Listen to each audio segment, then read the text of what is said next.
우리 13절 말씀을 우리 함께 한 목소리로 읽도록 하겠습니다. 시작. 형제들아,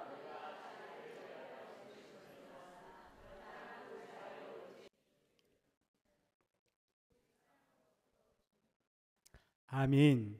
오직 사랑으로 종노릇하라.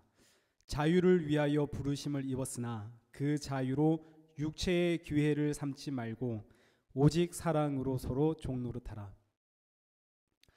자유란 외부적인 구석이나 무엇에 얽매이지 않고 마음대로 할 수 있는 상태를 우리 자유라고 합니다. 이것이 자유의 사전적인 의미입니다.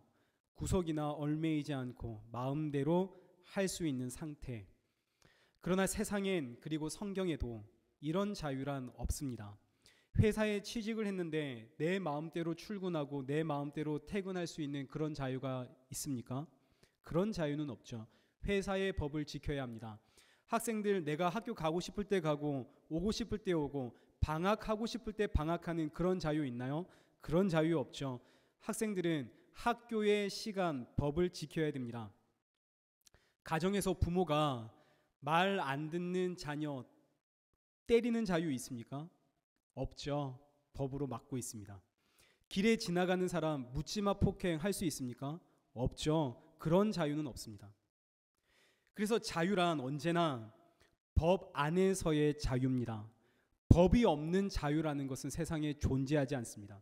외부적인 구석이나 무엇에 얽매이지 않고 내 마음대로 할 수 있는 자유란 이 세상엔 없고, 그리고 성경에도 그런 자유는 없습니다. 자유는 모두 다 법 안에 있습니다. 법 안에서의 자유, 이것이 자유의 속성입니다. 그래서 성도의 자유라고 하는 것은 하나님의 법 안에서의 자유입니다. 하나님의 통치 안에서 사는 것이 성도의 자유인 것이죠. 그러니 이 세상에는 두 가지의 자유가 있습니다. 하나는 참된 자유가 있고 또 다른 하나는 거짓 자유가 있습니다. 참된 자유는 하나님이 주시는 자유고, 거짓 자유는 세상이 줍니다. 그리고 사람은 태어나면서부터 참된 자유가 무엇인지를 알지 못한 채 태어납니다. 그래서 세상이 주는 자유, 이 자유가 진짜 자유인 줄 착각하며 살아가는 것이죠. 사람은 자유가 무엇인지를 모르고 태어납니다. 태초의 인류였던 아담과 하와는 참된 자유를 누리며 살았습니다. 에덴 동산은 하나님의 법 안에 있었죠. 하나님의 법 안에서 아담과 하와는 자유하며 살았습니다. 하나님의 당시 에덴 동산에서 하나님이 주셨던 법은 한 가지입니다. 동산에 있는 모든 열매는 먹을 수 있지만 동산 중앙에 있는 선악과는 먹지 마라. 이 법 안에서 아담과 하와는 참된 자유를 누리며 살았던 것이죠.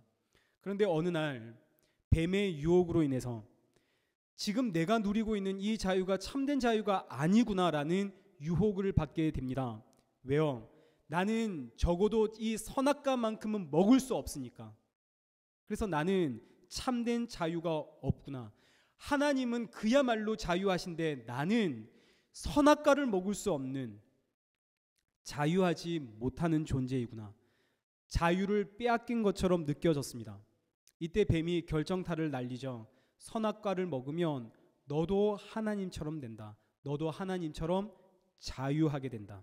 그래서 선악과를 먹은 것은 단순히 유혹이 아니라 나도 하나님처럼 자유할 겁니다라는 하나님으로부터의 독립을 선언한 겁니다. 선악과를 먹지 마라. 하나님의 법 안에서 참된 자유를 누리던 사람이 선악과를 먹음으로 이제 드디어 나는 하나님의 법으로부터 자유하는, 이제 이 동산에 있는 모든 과일을 그야말로 내가 다 먹을 수 있는, 나는 참된 자유인이 되었다라고 아담과 하와가 선언한 것이죠. 이 의미는 선악과를 먹겠다, 먹어도 되는 것, 먹지 말아야 할 것, 하나님이 정하는 것이 아니라 이제 내가 정하고 내가 판단하겠다라는 뜻입니다. 먹어야 할 것, 먹지 말아야 할 것, 옳은 것과 그른 것, 선과 악, 이젠 내가 판단하겠다. 내가 하나님이 되겠다. 거짓 자유에 넘어간 것이죠. 거짓 자유는 아담과 하와를 하나님으로부터 독립시켰습니다. 그런데 그 결과는 무엇인가요? 창세기 3장 19절 말씀을 보시죠. 그 결과는 에덴 동산 안에서 그야말로 참된 자유를 누리며 산 것이 아니라 너는 흙이니 흙으로 돌아가라. 죽음이 그 결과가 되었습니다. 그리고 24절 하나님이 그 사람들을 에덴 동산에서 쫓아내시죠. 하나님 나라에서 쫓겨나게 되어집니다. 이제 인류는 참된 자유를 얻으려고 했다가 참된 자유를 다 빼앗긴 채 쫓겨나게 되었습니다. 이젠 아담과 하와의 후손은 에덴 동산에서 쫓겨난 사람은 자유가 무엇인지를 알 방법이 없습니다. 하나님의 나라, 하나님의 통치, 하나님의 법에서 쫓겨났기 때문입니다. 그래서 아담과 하와의 후손들은 자유가 무엇인지를 알 방법이 없습니다. 하나님 나라에 들어가 봐야, 하나님 통치 안에 있어 봐야 하나님의 법 안에서 누리는 참 자유가 무엇인지를 알 텐데 하나님 나라에서 쫓겨났으니 자유를 알 방법이 없는 것이죠. 그래서 사람은 태어나는 그 순간부터 자유를 알지 못하는 거짓 자유, 세상이 주는 그 거짓 자유의 노예가 되어서 태어납니다. 그래서 아담과 하와의 후손들은 모두 다 스스로 지금도 옳고 그름을 스스로 판단하고 선과 악을 스스로 판단하면서 내가 하나님인 양 살아가는 것이죠. 이 땅에 존재하고 있는 모든 법을 한번 보십시오. 다 사람이 옳고 그름을 판단해서 만들어 놓은 것입니다. 이 나라의 법이 저 나라에 가서도 통하는가? 그렇지 않죠. 법은 상대적입니다. 사람들이 다 자신을 위해서, 우리 공동체를 위해서 만들어서 그 안에서 우리는 자유하다라고 누리는 것이죠. 이것이 거짓 자유입니다. 그리고 이 거짓 자유의 끝은 심판이 있죠. 에베소서 우리 2장 1절과 3절 말씀을 한번 보시죠. 사람은 태어나는 그 순간부터 이미 허물과 죄로 죽은 상태로 태어납니다. 그리고 세상의 풍조를 따르고 공중 권세에 잡은 자를 따라가죠. 세상의 풍조를 따른다고 하는 것은 본성을 따라 산다는 뜻입니다. 나 중심적인 나의 본성, 나의 욕망, 내 눈에 보기 좋은 것, 그것을 따라 살아가는 것이 세상의 풍조를 따라 살아가는 것이고, 이것을 3절에서는 육체를 따라 사는 것이다 라고 지적하고 있죠. 그리고 이 육체를 따라 사는 사람들을 진노의 자녀다 라고 표현을 합니다. 그래서 이걸 정리하면 사람은 태어나는 그 순간부터 자유가 없는 진노의 자녀로 태어납니다. 그런데 세상은 내가 진노의 자녀라는 것을 이해하지를 못하죠. 감옥에 갇힌 사람에게, 지금 종노릇을 하고 있는 사람에게 자유를 줄게 라고 하면 너무나 기쁘고 너무나 복된 소식이지만, 감옥에 갇힌 적이 없고 종이 된 적이 없는 지금 자유를 누리고 있는 사람들에게 자유를 주겠다라고 이야기하면 이거 이해할 수가 없는 소리입니다. 나는 지금 자유한데 무슨 자유를 말하는가? 나는 지금 자유한데. 이것이 요한복음 8장 31절에 기록되어 있는 하나님의 말씀입니다. 우리 한번 보시죠. 요한복음 8장 31절. 예수님께서 유대인들에게 가르쳐 주십니다. 너희가 내 말에 거하면 참으로 내 제자가 되고 진리를 알지니 진리가 너희를 자유롭게 하리라. 진리가 너희를 자유롭게 하리라. 근데 이 말씀을 들은 유대인들이 이게 무슨 말인지 도무지 이해를 못한 것이죠. 아니, 우리는 지금 자유한데 또 무슨 자유를 준단 말인가? 그래서 예수님께 묻습니다. 33절. 우리가 남의 종이 된 적이 없거늘 어찌하여 우리를 자유롭게 한다고 하십니까? 그러자 예수님께서 이렇게 답변하시죠. 34절에 진실로 진실로 너희에게 이르노니 죄를 범하는 자마다 죄의 종이니라. 죄를 범하는 자마다 죄의 종이다. 죄란 무엇인가요? 하나님으로부터 독립해서 내가 내 삶의 법이 되는 것, 옳고 그른 것, 선과 악을 내가 결정하고 내가 판단하는 것, 이것이 죄죠. 그리고 사람은 하나님으로부터 끊어진 채 태어나기 때문에 사람은 다 죄의 종으로 이 땅에 태어납니다. 본질이 죄, 진노의 자녀입니다. 사람은 자유가 무엇인지를 모릅니다. 그래서 36절 말씀을 보시죠. 그러므로 아들이 너희를 자유롭게 하면 너희가 참으로 자유로우리라. 자유를 누가 주시나요? 하나님의 아들 예수님이 자유를 주십니다. 우리는 자유가 뭔지를 모릅니다. 자유는 오직 하나님의 아들이신 예수님이 주셔야만 자유가 무엇인지를 우리는 알 수가 있습니다. 예수님이 우리에게 자유를 주기 전까진 우리는 자유가 무엇인지를 알 방법이 없고, 그동안 내가 자유라고 여겨왔던 모든 것들은 다 죄에 지나지 않습니다. 그래서 우리는 다 진노의 자녀입니다. 우리는 자유를 모릅니다. 이제 이 거짓 자유에 대해서 우리 살펴보았습니다. 우리는 자유를 모릅니다. 우리가 지금 자유라고 생각하고 있는 모든 것들은 다 거짓입니다.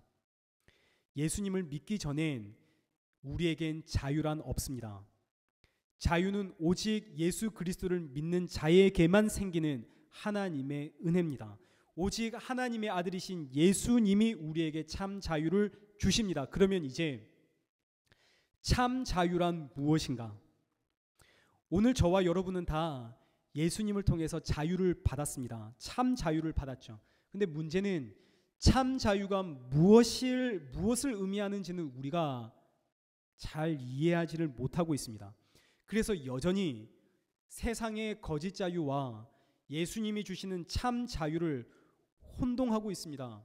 어떻게 혼동하고 있냐면, 그래서 예수님이 나에게 참 자유를 주셨는데 이 참 자유가 나에게 주는 유익이 뭐냐라고 우리는 혼동하고 있는 것이죠. 예수님이 나에게 그래 자유를 주셨어. 난 이제 자유해. 그런데 이 자유가 나에게 어떤 유익을 준단 말인가? 그리고 가만히 설교를 들어보고 가만히 보니, 예수님이 주신 자유는 율법에서 자유하는 유익을 나에게 주는구나. 난 율법에서 자유했구나. 그러니 이제 나는 11조에서도 주일 성수에서도 각종 예배에서도 나는 완전히 자유했구나. 이제 조금 더 여기에 있어서 부담감을 안 누려도 되겠구나. 나는 죄에서 자유했구나. 야, 얼마나 자유로운가. 이제 죄를 짓느냐 죄를 짓지 않느냐 이 문제는 나에게 무의미하구나. 나는 죄에서 자유했구나. 나는 너무나 자유롭다 하면서 자유가 어떤 유익을 나에게 주는지를 생각하며 한없이 끝없이 방종으로 무질서로 우리는 나아갑니다. 어느 날 제 아들이 학교에서 다녀와서는 저에게 이런 질문을 했습니다. 아빠, 예수님을 믿으면 교회 안 가도 천국 가? 라고 물었습니다. 예수님 안 믿으면 교회 안 가도 천국 가? 그래서 제가 왜 그런 생각을 했니? 그랬더니 제 아들이 학교에서 친구들에게 교회 가자 그랬더니 그 친구들이 예수님만 믿으면 교회 안 나가도 천국 가라고 대답을 했답니다. 참 자유가 무엇인지를 모르니 예수님만 믿으면 천국 가니까 굳이 우리 교회 안 가도 돼. 교회에서의 자유, 예배에서의 자유, 이걸 말하게 되는 것이죠. 나 예수님 믿는데 이제 나 자유했는데 천국 가는데 왜 교회를 가? 왜 예배를 드려? 난 다 자유했는데. 이것이 오늘 본문에 기록되어 있는 자유를 가지고 육체의 기회를 삼는 모습입니다. 하나님이 주신 자유로 끊임없이 날 위해, 내 욕망을 위해, 내 생각대로 쓰는 것이죠. 이런 자유가 교회 안에 있는 대표적인 거짓 자유입니다.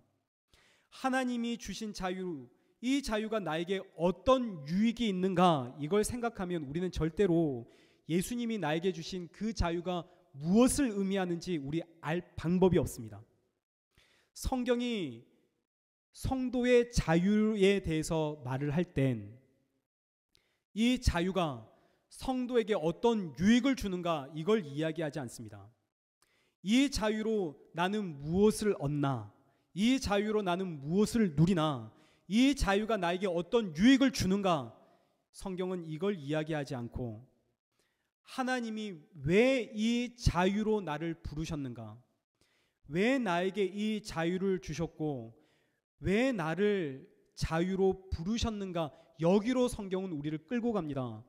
이때 비로소 우리는 예수님이 나에게 주신 자유가 무엇을 의미하는지 우리 이해할 수가 있습니다. 하나님이 나에게 왜 자유를 주셨는가를 알면 자유가 무엇을 의미하는지 우리가 이해하게 되는 것이죠. 그럼 이제 하나님이 저와 여러분에게 왜 자유를 주셨는지, 이 자유로 우리를 어디로 부르시고 어디로 이끌고 가시는지 우리 이걸 지금부터 확인해 보도록 하겠습니다. 그러면 자유가 무엇을 의미하는지 우리 알게 됩니다. 성경이 말하는 성도의 자유는 아마 여러분이 생각하고 있는 자유와 완전히 다를 겁니다. 우리 13절 말씀을 한번 보시죠. 13절을 통해서 우리 확인하겠습니다. 우리 13절을 다시 한번 함께 읽으시죠. 시작. 형제들아, 너희가 자유를 위하여 부르심을 입었으나 그러나 그 자유로 육체의 기회를 삼지 말고 오직 사랑으로 서로 종노릇하라. 아멘. 놀랍게도 하나님이 우리에게 자유를 주셨는데 그 자유로 우리를 어디로 끌고 가시냐면 사랑으로 끌고 가서 서로에게 종노릇해라 로 끌고 가십니다. 예수님이 주신 이 자유가 우리를 사랑으로 끌고 가서 서로 종노릇하게 만드는군요. 자유가 사랑이라는 것은 그건 좋습니다. 자유가 사랑으로 우리를 끌고 간다, 이건 참 좋죠. 이건 너무 좋습니다. 근데 그 다음은 어렵습니다. 예수님이 우리에게 자유를 주셨는데 사랑으로 끌고 가서 그 다음엔 서로 종노릇하라 하십니다. 아니, 종노릇이 무슨 자유인가요? 이건 자유 아니죠. 여기까지 우리 한번 정리해 보겠습니다. 우리는 자유가 무엇인지를 모릅니다. 예수님이 가르쳐 주셔야만 자유가 무엇인지를 압니다.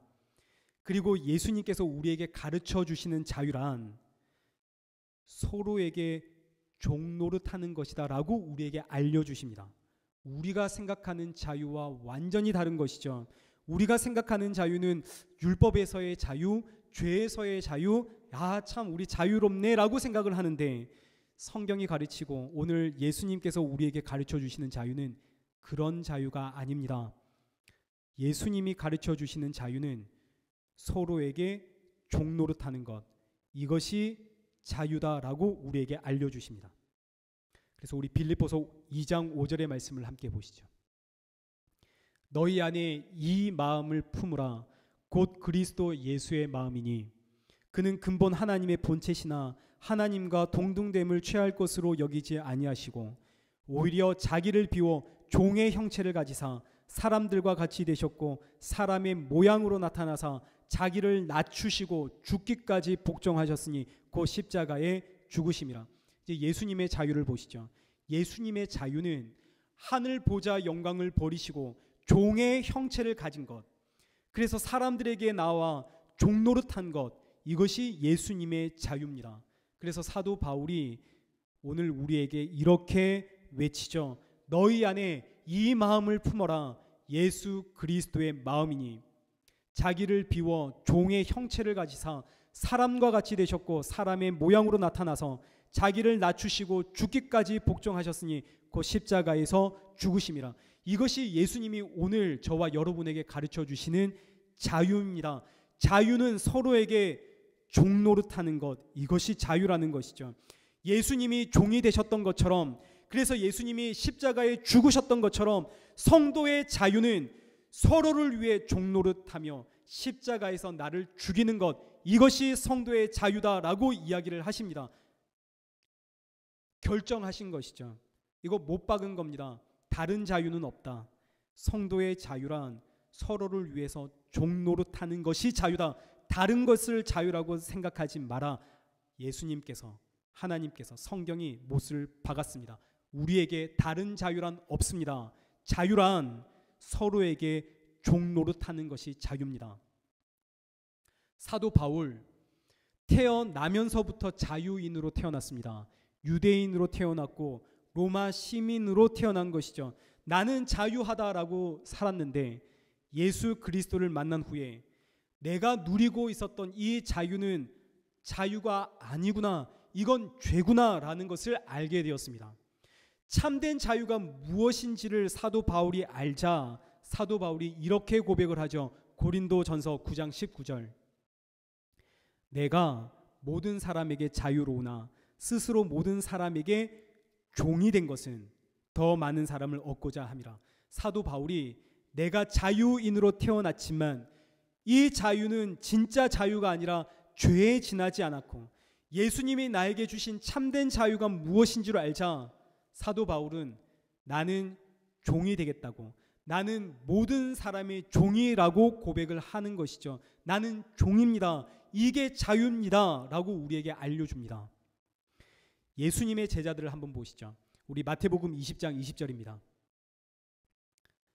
어느 날 야고보의 어머니가 예수님을 찾아와서 예수님이 왕이 될 때 나의 두 아들, 한 아들은 예수님의 우편에, 한 아들은 예수님의 좌편에 앉혀달라고 청탁을 하게 됩니다.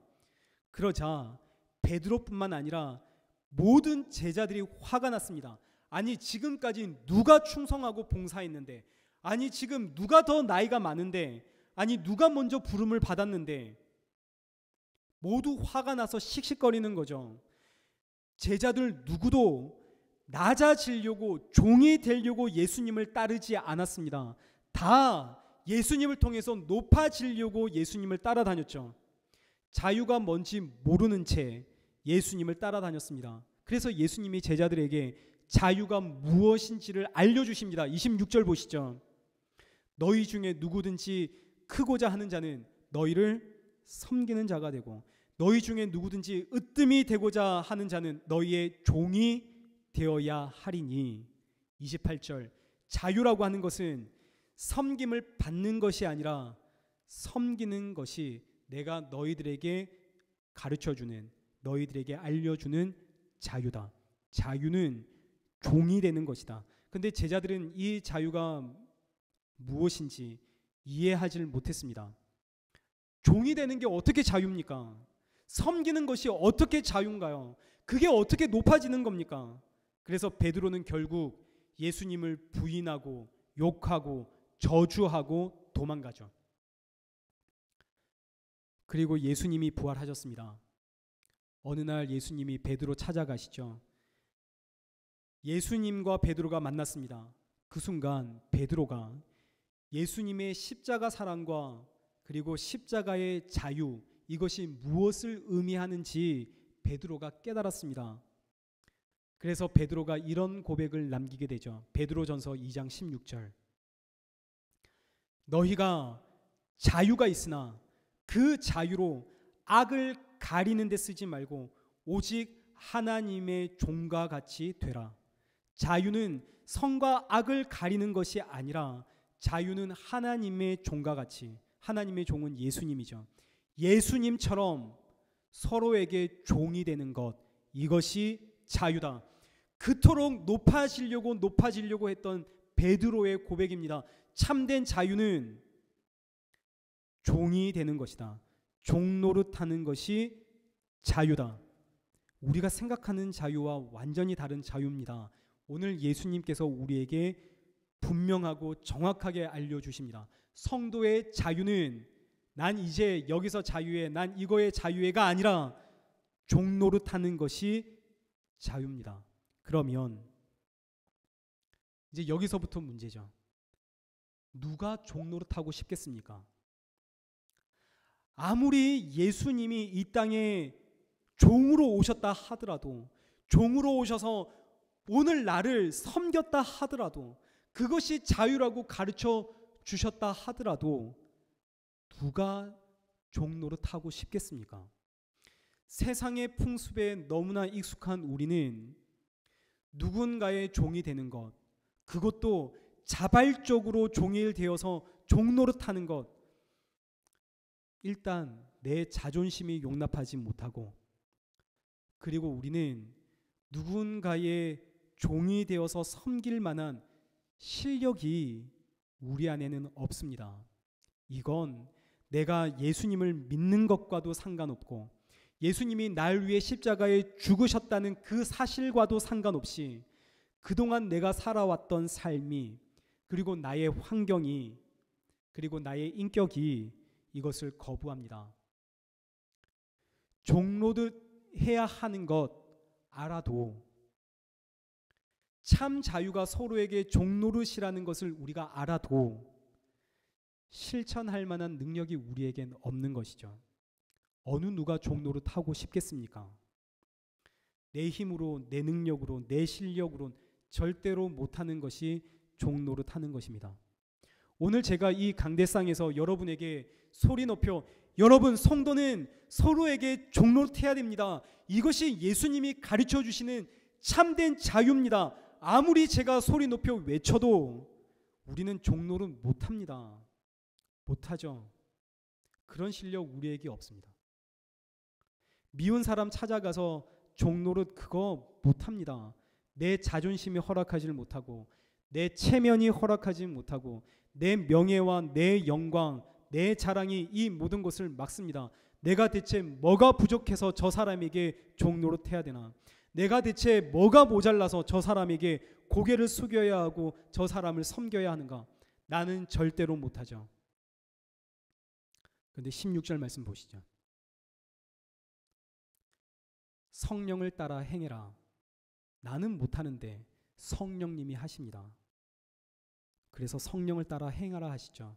나는 못하는데 내 안에 성령님께서 나를 종노릇하게 하십니다.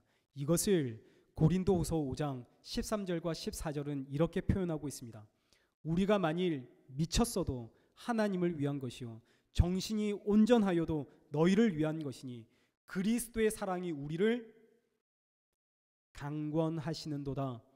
우리가 미쳤어도 하나님을 위한 것. 세상에 어느 누가 미치고 싶겠습니까? 그런데 미쳤답니다. 어떻게 미쳤나요? 서로에게 종노릇 하더라는 거죠.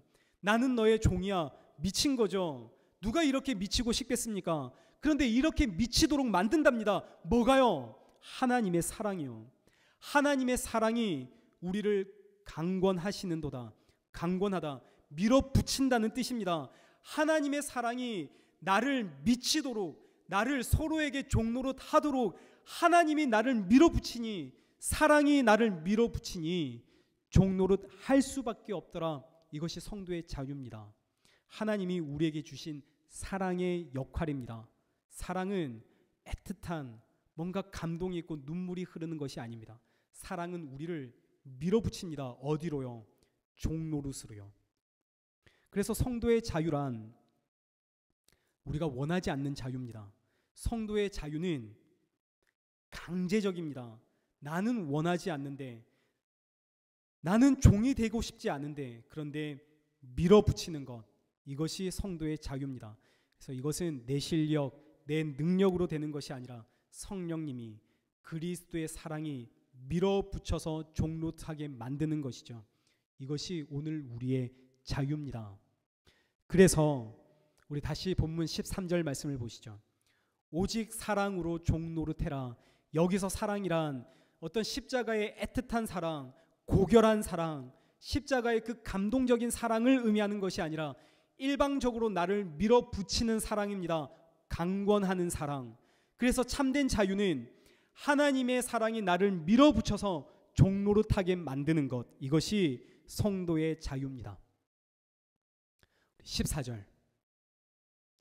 모든 율법은 내 이웃을 내 몸처럼 사랑하라는 이 말씀 안에서 다 요약이 되어집니다. 근데 여러분 이거 좀 이상하죠? 모든 율법은 하나님 사랑으로 완성되어야 하는 것 아닙니까? 하나님 사랑, 이것이 모든 율법의 요약이 되어야 하는 것 아닙니까? 근데 놀랍게도 성경은 너의 이웃을 너의 몸처럼 사랑하는 것, 그것이 율법의 요약이다, 그것이 완성이다라고 이야기를 합니다. 어떻게 이웃 사랑이 하나님 사랑보다 더 큰가요? 율법은 두 돌판으로 나누어져 있습니다. 잘 알듯이 첫 번째 돌판은 하나님의 사랑에 관련된 것, 그리고 두 번째 돌판은 이웃 사랑에 관련된 하나님의 말씀입니다. 율법은 결국 사랑을 이야기하죠. 그리고 당연히 하나님을 사랑하는 것이 이웃 사랑하는 것보다 훨씬 크고 훨씬 중요합니다. 두 번째 돌판보다 첫 번째 돌판이 훨씬 귀하죠. 그런데 왜 율법이 하나님 사랑이 아니라 이웃 사랑으로 요약 정리될까요? 그 이유는 하나님을 우리가 육안으로 확인할 방법이 없고, 마찬가지로 하나님을 향한 나의 이 사랑도 육안으로는 확인할 방법이 없기 때문입니다. 저 사람이 하나님을 사랑한다고 하는데 그 사랑이 진짜냐 가짜냐 위선이냐 우리는 확인할 방법이 없는 거죠. 그래서 하나님은 서로 사랑해라 하십니다. 이 사랑은 종노릇해라는 뜻입니다. 서로 사랑해라, 서로 종노릇해라. 서로 사랑하는, 서로 종노릇하는 그 사랑으로 너희가 나를 사랑하는지 내가 그 여부를 확인하겠다는 것이죠. 그래서 이웃을 사랑하는 것은 하나님을 향한 내 사랑의 척도입니다. 그래서 율법은 내 이웃을 내 몸처럼 사랑해라 라는 이 말씀으로 요약되고 정리됩니다. 그런데 우리가 너무나 잘 알듯이, 우리 그동안 살펴보았듯이 율법은 지킬 수 있나요? 없나요? 율법은 지킬 수가 없습니다. 내 이웃을 내 몸처럼 사랑하는 것, 이거 지킬 수 없는 법입니다. 하나님 사랑하면 내 이웃을 내 몸처럼 사랑해라, 하나님의 명령인데 불가능한 명령입니다. 우리는 사랑할 수가 없는 존재입니다. 애초에 사랑이 뭔지를 모르는 존재가 우리입니다. 우리 안에, 내 안에 있는 이 사랑은 오염되어 있습니다. 죄로. 그래서 내 안에 있는 이 사랑은 내가 상상하는 것처럼 그렇게 아름답지 못합니다. 어떤 분들이 이런 이야기 합니다. 자신을 사랑하지 못하는 사람이 어떻게 남을 사랑할 수 있는가? 남을 사랑하기에 앞서 먼저 자신을 사랑해라. 이거 참 좋은 이야기죠. 참 듣기에 좋은 소리지만, 그러나 성경의 말씀과는 완전히 반대되어지는 이야기입니다. 이렇게 주장하는 사람들이 옛날부터 있었습니다. 그래서 16세기 종교개혁자 존 칼빈이 이렇게 말을 했습니다. 그들은 사랑의 사자도 모르는 당나귀 같은 사람들이다 라고 이야기를 했습니다. 당시에 당나귀는 아주 어리석은 사람들을 뜻하는 표현이었나 봅니다. 이웃 사랑하기에 앞서서 먼저 자신을 사랑해라, 그렇게 말하는 사람들은 사랑의 사자도 모르는 당나귀다. 왜냐하면 내 안에 있는 이 사랑으로 나를 아무리 사랑한다 하더라도 그 사랑은 하나님께서 인정할 수 있는, 하나님께 인정받을 만한 그런 사랑이 아니기 때문입니다. 그 사랑은 죄로 오염되어 있는 사랑입니다. 내 안에 있는 사랑이 완전한 사랑이라면, 내 안에 있는 사랑이 하나님께서 인정해 줄 만한 사랑이라면 하나님께서 우리에게 십자가 사랑 가르쳐 줄 이유가 없죠. 우리가 가진 사랑은 오염된 사랑입니다. 그래서 하나님께서 우리에게 참 사랑을 가르쳐 주죠. 십자가의 사랑. 내 안에 있는 사랑은 오염되어 있는 사랑이기에 이웃 사랑하기에 앞서 먼저 나를, 자신을 사랑하라는 이 사랑은 결국 이기적인 사랑이 됩니다. 그래서 예수님께서는 너무나 우리를 잘 아시기 때문에 자기를 사랑하지 말고 자기를 부인해라 라고 명령하시죠. 자기 사랑은 이기적인 사랑입니다. 자신에게 유익이 있을 때는 간이고 쓸개고 모든 것 다 빼어줄 만큼 사랑하지만 나이가 해가 되면, 유익이 되지 않으면 언제든 등을 돌리는 잔인한 사랑이 내 안에 있는 사랑입니다. 내 안에 있는 사랑은 모든 악의 근원입니다. 연애할 때 우리 사랑하죠. 우리 청년들 좋을 때입니다. 그 사랑은 오염되어 있습니다. 여러분 십자가를 사랑하십시오. 우리 젊을 때 너무 연애에 목매지 말고. 어떻게 하시는데 어떻게 괜찮습니다. 근데 여러분 이런 사랑으로 이웃을 서로 사랑하면 어떻게 될까요? 15절 말씀 보시죠. 내가 가지고 있는 사랑으로 사랑하면 어떻게 되나요?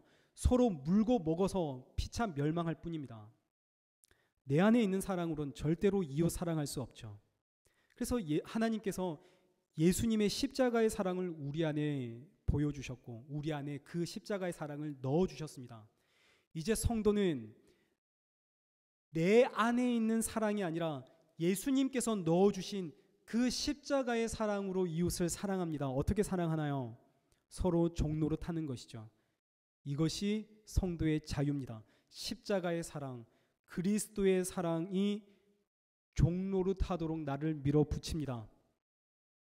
이제 말씀을 맺겠습니다. 그리스도의 사랑이 나를 밀어붙이는 것, 성령을 따라 행하는 것, 목사님 저는 경험해 본 적이 없습니다. 아니요. 우리는 매주마다 교회에서 매 순간 우리는 경험하고 있습니다. 하나님의 사랑이, 그리스도의 사랑이 나를 밀어붙이는 것 우리는 계속 경험하고 있습니다. 어느 교회를 가도 그 교회 성도들 자기 교회에 100% 만족하지 못합니다. 교회는 뭔가 마음에 안 드는 것 하나씩은 꼭 있죠. 하나면 다행이죠. 몇 개씩 있습니다. 근데 여러분 뭐가 마음에 안 드나요? 예배의 형식이 마음에 안 들고, 교회 건물이 마음에 안 들고, 교회 법이 마음에 안 들고, 그런데 이것보다 더 마음에 안 드는 것은 함께 모여있는 이 믿음의 식구가 마음에 안 드는 것, 이게 더 큽니다. 언제나 그렇습니다.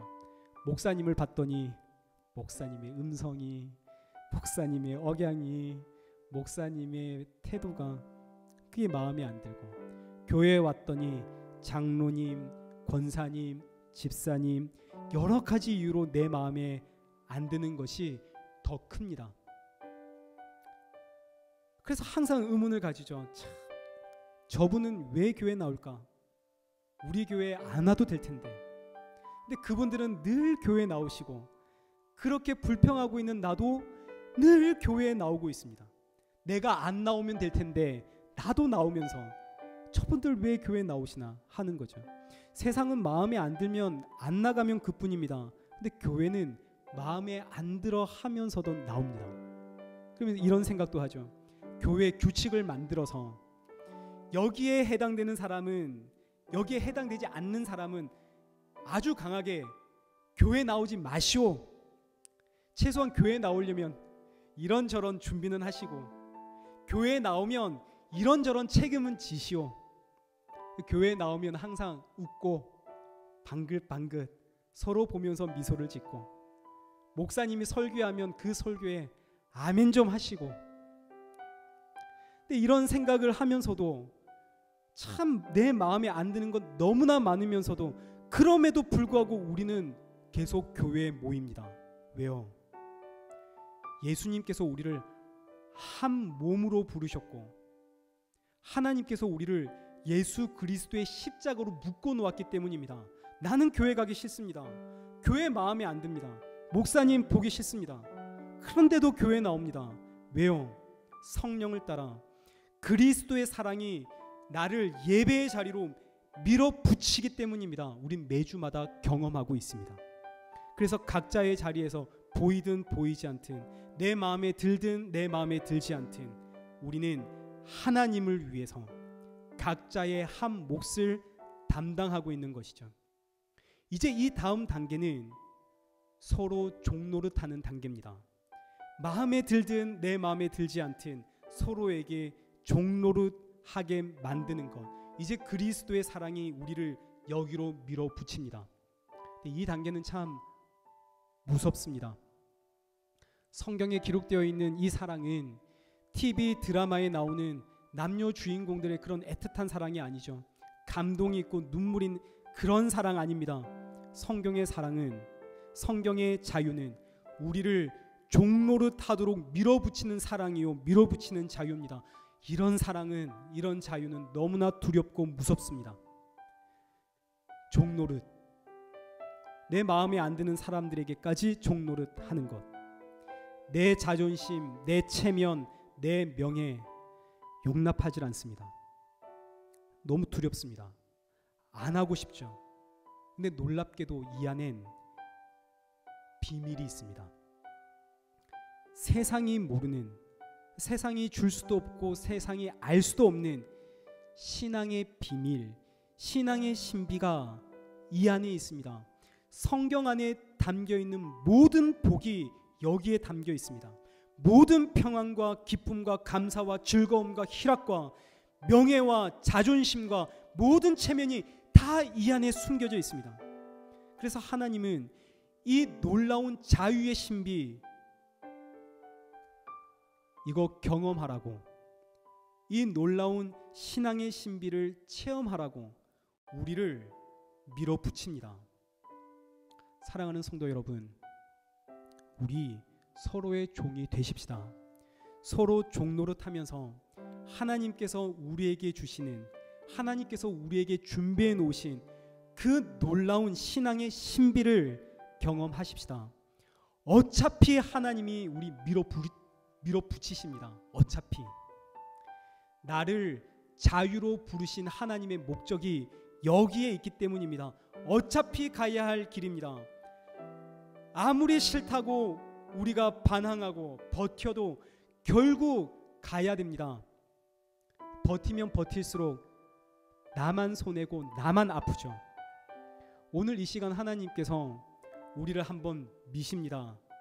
너희가 가야 할 길이 바로 여기다. 가야 할 길이다.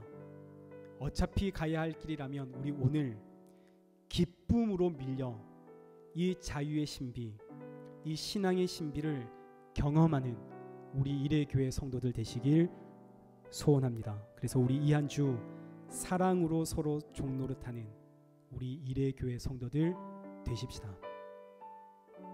우리 함께 찬양하겠습니다. 주 나의 모습 보내